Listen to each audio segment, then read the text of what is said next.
IBC 뉴스의 긴급 속보입니다. 자세한 내용을 위해 성재준 앵커를 연결합니다. 성재준 앵커, 응답하랍니다. 반갑습니다. 성규준입니다. 오늘 저는 영상을 통해서 굉장히 좀 충격적인 소식 한 가지를 전해드리려고 하는데요. 여러분, 제가 한번 그렇게 질문해볼까요? 만약에 현재 더불어민주당의 이재명 후보가 박근혜 전 대통령을 존경한다라고 얘기했다면 어떻게 생각을 하시겠습니까? 야, 그 자식 그거 정신이 나간 거 아니야? 그 자식까지는 아니고 뭐라고 해야 되지? 그 인간 정신이 나간 거 아니야? 이렇게 생각하실 것 같은데 저도 마찬가지로 믿지를 않았습니다. 그거 어떻게 된 것인지 이게 굉장히 화제가 돼야 되는데 언론사들이 이 문제에 대해서 침묵하고 있습니다. 지금 영상을 보시는 분들도 제 유튜브 방송을 보고 나서야 이재명이가 그런 얘기를 했다고 이걸 아마 처음 들으셨을 겁니다. 자, 그래가지고 일단 사실관계부터 좀 확인을 해봐야 되겠습니다. 정말로 이재명이가 박근혜 전 대통령을 존경한다라는 얘기를 존경했다도 아니고 존경한다라고 하는 얘기를 했는지 그거부터 일단 확인해 보시죠. 최근에 이재명이가 추진하고 있는 프로젝트 중에 한 가지가 메타버스라는 게 있습니다. 이런 식으로 지금 가상 공간을 활용해서 발대식을 진행하고 있습니다. 뭔가 좀 제가 보기엔 기괴하다라는 생각이 좀 드네요. 그리고 두 번째 메타버스는 말만 메타버스고 버스를 타고 전국 순회를 한다, 이게 있습니다. 그래가지고 이번에는 메타버스를 타고 전주 지역을 방문했다라고 해요. 가가지고 지금 세균이도 만나고 굉장히 화기애애한 분위기입니다. 그렇게 화기애애한 분위기인데 이재명이가 깜짝 발표를 했습니다. 갑자기 뭐라는 겁니까? 전주에 찾아가가지고 존경하는 박근혜 전 대통령도 힘들 때 대구에 갔다, 이런 얘기를 한 거예요. 다른 데도 아니고 전주에 찾아가서 다른 사람도 아니고 박근혜 전 대통령을, 그것도 박근혜 전 대통령으로 얘기하지 않고 존경하는 이라는 수식어까지 붙여가지고 저 얘기를 했다라는 건데, 실제로 지금 보니까 기사가 나기는 났습니다. 그런데 이상한 게 한 가지가 있습니다. 보시면은 이재명 후보의 저 멘트가 인용이 돼가지고 다음과 같은 기사가 쏟아져 나왔습니다. 그런데 막상 그 기사를 클릭해 보니까 기사의 제목이 바뀌어 있습니다. 존경하는 이라고 하는 말이 빠져 있죠. 제가 처음에는 존경한다라고 얘기를 안 했는데 오보가 난 것인가, 이런 생각이 들었습니다. 그런데 아니었어요. 실제로 이렇게 얘기했습니다. 존경하는 박근혜 전 대통령도 힘들 때 대구 서문시장을 갔다, 분명히 이렇게 얘기했습니다. 그러니까 부인할 수 없는 사실입니다. 분명히 이재명 후보가 뭐라고 얘기한 거예요? 박근혜 전 대통령을 존경하는 박근혜 전 대통령, 이렇게 얘기한 게 분명히 사실입니다. 그런데 그거를 어떤 의도가 있는지는 제가 잘 모르겠습니다만, 이상하게 언론사들이 지금 제목을 낼 때는 존경한이라는 말을 빼고 지금 박근혜 요렇게만 지금 냈던 거죠. 오늘 제가 영상을 통해서 좀 얘기해보고자 하는 게 바로 이 부분입니다. 도대체 왜 이재명 후보가 박근혜 전 대통령을 존경한다라고 하는 얘기를 했을까? 그것도 하필이면 지금 시기에 그 얘기를 했을까? 그거에 대해 가지고 좀 살펴보고자 합니다. 사실 근데 이재명 후보가 박근혜 전 대통령을 존경한다라고 얘기하는 게 그렇게 놀랄 일은 아니에요. 왜냐면 이분 자기를 뭐라고 했습니까? 일배충이었다, 이렇게 얘기를 했잖아요. 그리고 5.18에 대해서도 저런 얘기를 했다라고 얘기한 사람이 이재명 후보니까 충분히 그렇게 얘기할 수가 있겠죠. 그러니까 이재명 후보가 원래 저런 사람이었고 원래 보수적인 사람이었는데 대통령이 되고 싶어가지고 어쩔 수 없이 지금 더불어민주당에 들어가가지고 문재인 대통령 밑에 있다, 그렇다라고 치자고요. 그런데 진짜 중요한 건 뭐겠습니까? 왜 하필 지금 시기에 저렇게 속셈을 밝혔냐, 이게 포인트죠. 사실 최근 들어가지고 이재명 후보가 굉장히 궁지에 몰려 있습니다. 특히나 조동현 씨 사태로 인해가지고 굉장히 지금 난처한 상황인데요. 대단한 인재라고 하면서 송영길, 이재명 두 사람이 직접 나서가지고 인재 영입을 해왔는데 경력 조작부터 시작해가지고 사생활 논란이 터지면서 한마디로 망했습니다. 근데 망한 건 망한 것이고 원래 더불어민주당 같았으면 어떻게 했어야 되겠습니까? 아무리 문제가 터진다라고 할지라도 같은 편이라고 한다면 무지성으로 옹호하는 거, 그게 더불어민주당의 특징 아닙니까? 당연히 저 사건에 대해서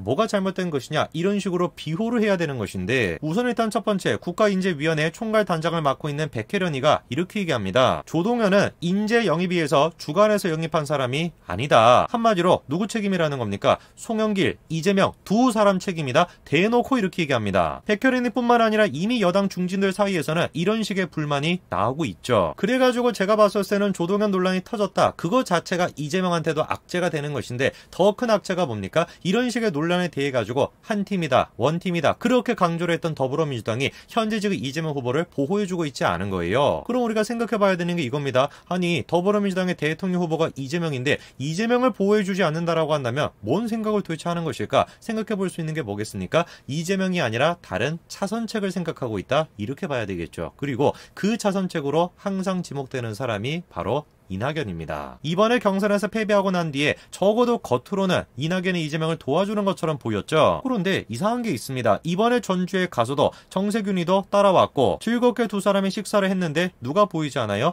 이낙연이 보이지가 않아요. 이낙연은 도대체 어디로 가 있는 것이냐 봤더니만 제주도에 가 있습니다. 한번 생각을 해보십시오. 제일 처음에 경선이 끝나고 난 뒤에 이낙연에서 불복하겠다라고 했다가 나중에는 원팀이다 뭐다 하고 악수하고 끝났었죠. 그런데 그렇게 악수하고 난 뒤에 두 사람이 같은 공간에 있는 거 보신 적이 있습니까? 적어도 두 사람이 이낙연이 대놓고 공개적인 장소에서 이재명을 지지하는 듯한 그런 모습을 보인 적이 없어요. 그러고서는 이낙연이 이런 얘기를 합니다. 조동현 논란에 대해 가지고 더 신중하게 잘해달라 이렇게 얘기합니다. 그리고 또 더 적극적으로 이재명을 도와줘야 되는 거 아니냐 이런 질문에 대해서는 구체적으로 무엇을 해야 되는지에 대한 얘기가 있어야 한다 이렇게 또 답변을 하죠. 저거는 우리가 두 가지로 생각해 볼 수 있습니다. 일단 첫 번째, 구체적으로 이재명 측에서 이낙연한테 뭘 도와달라 이렇게 요구한 적이 없다라고 생각할 수 있고, 그리고 두 번째, 적극적으로 이낙연이 먼저 나서가지고 이재명을 도와줄 생각도 없다 이렇게 우리가 볼 수가 있죠. 그리고 제가 보기에 아직까지도 이낙연은 자기의 뜻을 버리지 않은 것 같습니다. 아직까지도 이재명이가 교체가 될 수 있다 그런 생각을 가지고 있는 것 같아요. 왜냐면은 생각해 보십시오.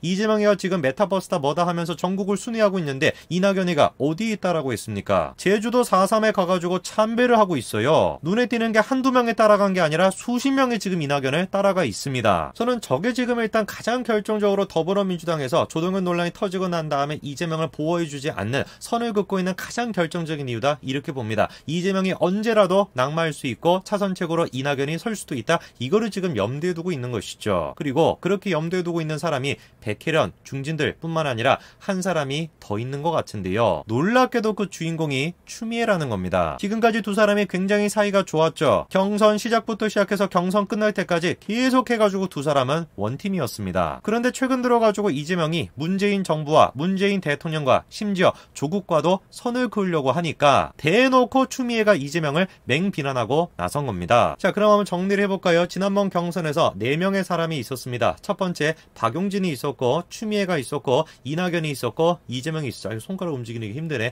이렇게 이제 4사람이 있었는데 박용진은 원래부터 누구 편이었습니까? 이낙연 편이었습니다. 추미애가 원래부터 이재명 편이었죠. 그런데 가만히 보니까 추미애 또한 마찬가지로 누구 편으로 지금 살며시 가고 있어요? 이낙연 편 쪽으로 옮겨가고 있습니다. 그러니까 당내에서 이재명의 입지가 점점 시간이 가면 갈수록 줄어들고 있고 당내에서 이낙연의 입지가 점점 지금 커지고 있는 것입니다. 상황이 지금 이렇다 보니까 이재명이 최후의 수단으로서 꺼내든 게 누구냐? 그게 바로 박근혜 전 대통령인 겁니다. 조국에 대해 가지고 사과를 할 때도 문재인 정부랑 선을 그을 때도 분명히 뭐라고 했습니까? 박근혜 전 대통령 사면 안 해야 된다 이런 취지로 얘기했던 사람이 사실상 하루 만에 이런 식으로 입장을 바꾼 것이죠. 12월 2일까지만 하더라도 박근혜 전 대통령 사면은 시기상조다라고 얘기했던 사람이 12월 3일날 하루 만에 박근혜 전 대통령을 존경한다 이렇게 얘기했습니다. 두 날짜 사이에 어떤 사건이 있었을까요? 생각해보니까 조동현 씨 논란이 있었죠. 개인적으로 저는 이 상황을 굉장히 흥미롭게 지켜보겠습니다. 국민의힘에서도 내용이 있기는 있었습니다만